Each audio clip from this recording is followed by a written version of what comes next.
Hamas کے سربراہ اسماعیل ہنیہ کو ایران میں شہید کر دیا گیا۔ ایرانی سرکاری ٹی وی کے مطابق اسماعیل ہنیہ کی قیام گاہ پر حملے میں ان کا ایک محافظ بھی شہید ہوا۔ اسماعیل ہنیہ ایرانی صدر کی تقریب حلف برداری میں شرکت کے لیے تہران میں موجود تھے۔ ایرانی پاسداران انقلاب نے تحقیقات کا آغاز کر دیا۔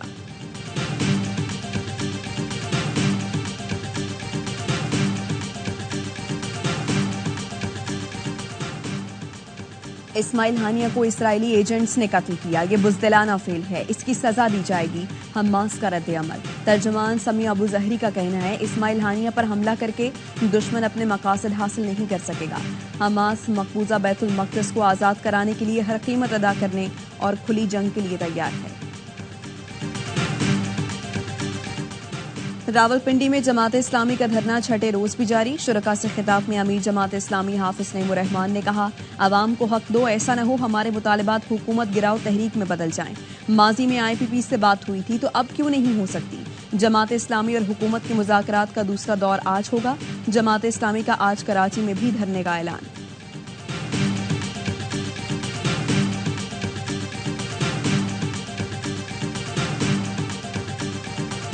حکومت نے الیکشن ایکٹ 2017 میں ترمیم کا بل قومی اسمبلی میں پیش کر دیا۔ متن میں کہا گیا ہے کہ آزاد رکن آئین کے تحت 3 دن میں کسی بھی جماعت میں شامل ہو سکتا ہے۔ کامیاب آزاد امیدوار کی جانب سے سیاسی جماعت میں شمولیت کی رضامندی ناقابل تنسیخ ہوگی۔ مقررہ مدت میں فہرست جمع نہ کرانے والی جماعت کو مخصوص نشستیں نہیں ملیں گی۔ اسپیکر نے بل متعلقہ کمیٹی کو بھجوا دیا۔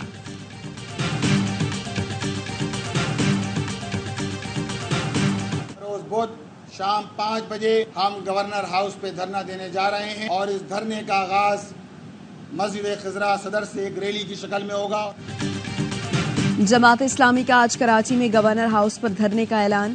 منم ظفر خان نے کہا MQM پیپلز پارٹی موجودہ حکومت کی اتحادی ہیں۔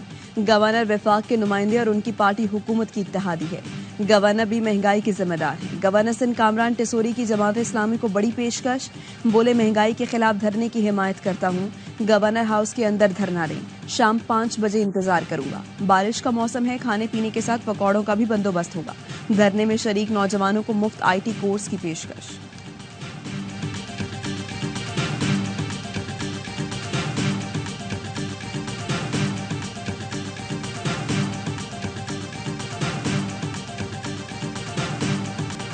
ملک بھر میں طوفانی بارشوں نے تباہی مچا دی۔ کوہاٹ میں پرانا بازی خیل میں پانی گھر میں داخل ہونے سے پورا خاندان ڈوب گیا۔ 11 افراد تہہ خانے میں سو رہے تھے کہ پانی داخل ہو گیا۔ تمام افراد کی لاشیں نکال لی گئیں۔ سیاحتی مقام پر لوگ پھنس گئے۔ لوور دیر میں لینڈ سلائیڈنگ سے 2 کمسن بھائی جان سے گئے۔ مانسیرا میں ماں بیٹا سیلابی ریلے میں بہہ گئے۔ اپر چترال میں سیلابی ریلوں سے تباہی، درجنوں مکانات کو نقصان۔ یارخون روڈ پر ٹریفک کی آمد و رفت معطل۔ سوات میں کالام کے قریب طغیانی کے باعث پل کا ایک حصہ نالے میں بہہ گیا، سیاح پھنس گئے۔ فیصل آباد میں گودام کی چھت گرنے سے 2 خواتین جان سے گئیں۔ مظفر آباد میں لینڈ سلائیڈنگ سے مانسیرا جانے والی شاہراہ بند ہو گئی۔ شاہراہ نیلم بھی متاثر۔ ہرنائی اور گردنوا میں بارش، سیلابی ریلے کے باعث ہرنائی کوئٹہ شاہراہ پر ٹریفک معطل رہی۔ وزیر اعظم کا چیئرمین NDMA سے رابطہ، جانی مالی نقصانات کا تخمینہ لگانے کی ہدایت۔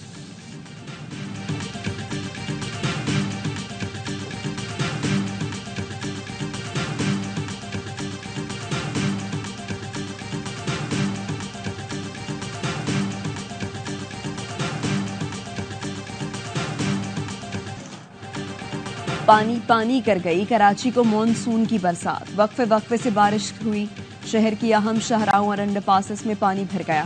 پانی میں پھنس کر متعدد گاڑیاں، موٹر سائیکلیں بند ہوئیں۔ ٹریفک جام سے شہریوں کو منزل تک پہنچنے کے لیے مشکلات کا سامنا کرنا پڑا۔ نیپا چورنگی، یونیورسٹی روڈ، لیاقت آباد کے ADA کے علاقے دریا بنے رہے۔ شہری انتظامیہ کی پمپنگ گاڑیاں علاقوں میں نہ پہنچنے سے سڑکیں اور انڈر پاس کئی گھنٹے سے زیر آب رہی۔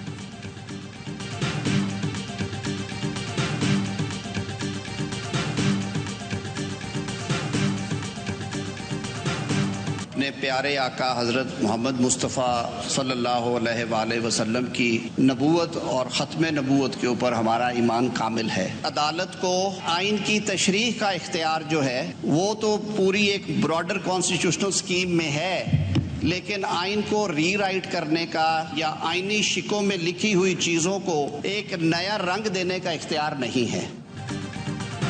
ختم نبوت کا عقیدہ ہمارے ایمان کا حصہ ہے۔ عدالت کو آئین کی تشریح کا اختیار حاصل ہے، آئین ری رائٹ کرنے کا نہیں۔ وزیر قانون اعظم نذیر تارڑ کا قومی اسمبلی میں خطاب، کہا ناموس رسالت کے لیے ہاتھ بھی اٹھائیں گے، آواز بھی۔ پی ٹی آئی رہنما علی محمد خان نے کہا سپریم کورٹ کے فیصلے سے ابہام پیدا ہوا، کوئی جرم کرتا ہے تو اس کو سزا دینا حکومت کی ذمہ داری ہے، عوام نکلنے سے پہلے حکومت اور سپریم کورٹ اپنی ذمہ داری پوری کرے۔ قادیانیوں سے متعلق سپریم کورٹ فیصلہ، اسپیکر نے معاملہ قانونی کمیٹی کے سپرد کر دیا، اسپیکر کی چیئرمین قانون و انصاف کمیٹی کو آج ہی اجلاس طلب کرنے کی ہدایت۔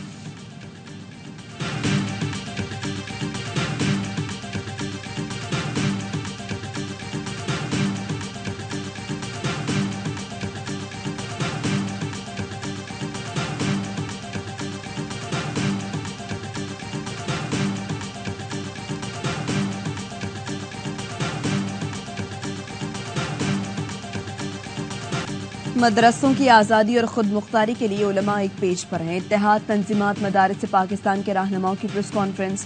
مفتی تقی عثمانی نے کہا کسی شخص یا ادارے کو ایک حد تک دبایا جا سکتا ہے جس کے بعد وہ دبنے سے انکار کر دیتا ہے، ڈر ہے حکومتی اقدامات سے ہماری وہ حد نہ آ جائے۔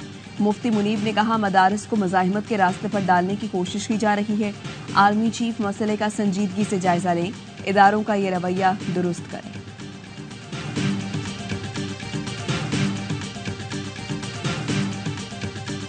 اسلام آباد ہائی کورٹ میں لاپتہ افراد سے متعلق کیسز کی سماعت۔ اسسٹنٹ اٹارنی جنرل نے عدالت کو بتایا لاپتہ شخص کی فیملی کو 30 لاکھ کا چیک دے دیا گیا۔ جسٹس محسن اختر کیانی نے کہا چیک دینے سے مسئلہ حل نہیں ہوگا، بندہ لے کر آئیں۔ مسنگ پرسنز کے اتنے کیس ہیں کہ حکومت اور کمیشن کو ڈسمس کرنے کے لیے کافی ہیں۔ وزارت دفاع کے نمائندے نے سپریم کورٹ کے فیصلے کا حوالہ دے کر عدالت کے دائرہ اختیار پر اعتراض کیا۔ اسلام آباد ہائی کورٹ کے لاجو بینچ نے اعتراض مسترد کر دیا۔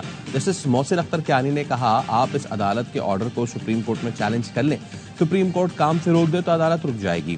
واضح کر رہا ہوں یہ عدالت آرڈر پر کام کرائے گی یا کام روک دے گی۔ اسلام آباد ہائی کورٹ کا شہباز گل کے بھائی کو 2 روز میں بازیاب کرا کے پیش کرنے کا حکم۔ عدالت نے گمشدہ افراد کمیشن کے اخراجات پوچھ لیے، کہا کم سے کم رینک افسر کے خلاف کارروائی کی ہو تو بتا دیں۔ رجسٹرار کمیشن نے کہا کارروائی نہیں کی۔ جسٹس کیانی نے کہا مطلب سب مل کر مذاق کرتے ہیں، دھوکہ دیتے ہیں۔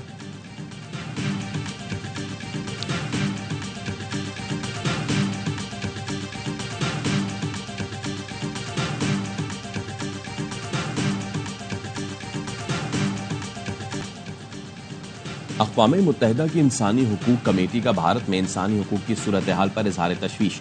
You N human rights committee نے مذہبی اقلیتوں بشمول مسلمانوں، مسیحیوں اور نچلی ذات کے حوالے سے تشویش کا اظہار کیا۔ کمیٹی کا کہنا ہے مقبوضہ جموں کشمیر، آسام، منی پور میں نام نہاد انسداد دہشت گردی قوانین کے نفاذ اور طاقت کے بے دریغ استعمال سے غیر قانونی ہلاکتیں، حراستیں، جنسی تشدد، جبری گمشدگی اور تشدد عام ہیں۔ بھارت متاثرہ علاقوں میں انسانی حقوق کی خلاف ورزیوں کے ذمہ داروں کا تعین کے لیے میکینزم تشکیل دے۔